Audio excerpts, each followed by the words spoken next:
Know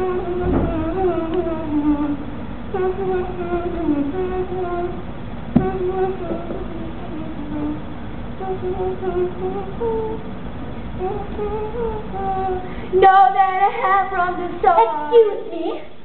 Naistorbo ka ba ng aking pananahimik?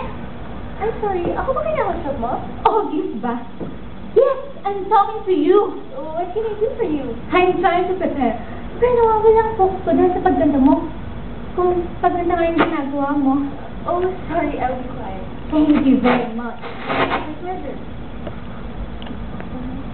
Ano pinagdaan mo? Since I'm sitting in a casting office, tagay ko, hindi ko para mag-audition. Oh! Uy, tingnan mo nga naman. We're auditioning for the same part. How nice! Sorry, I was just Please, don't. Kailangan ko mag-prepare. I need to stand for myself. Ay, ganun ba? Sige, ako ba na lang basta.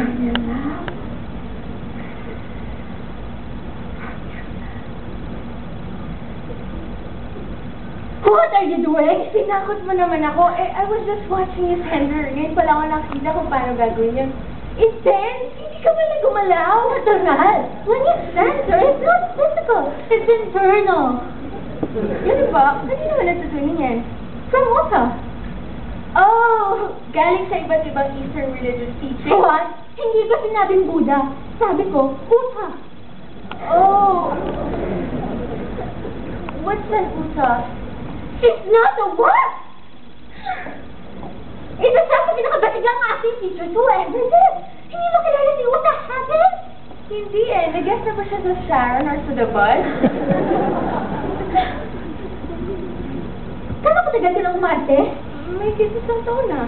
At nandito ka. Amazing. Nung unang taon ko sa pag-arte, I wasn't allowed to audition. I wasn't even allowed to talk. Bakit naman? Kasi hanggang maintindihan ko ang feeling ng pag-arte, hanggang matutunan ko kung paano bumuhay ang isang character, what I had to say as an actor was irrelevant. So that was what is being heard. Sino naman nagsabi niyan? Stella. Stella? Sino siya? Kapatid ni Uta? Stella Adler! Teka nga, saan ka ba tayo nag-aaral ng acting? Ano mo pag-aaralan? Bibigyan ka lang nila ng mga linya, tapos sasabihin mo lang, kailan lang yung kadali? Hindi lang yung ganun kadali.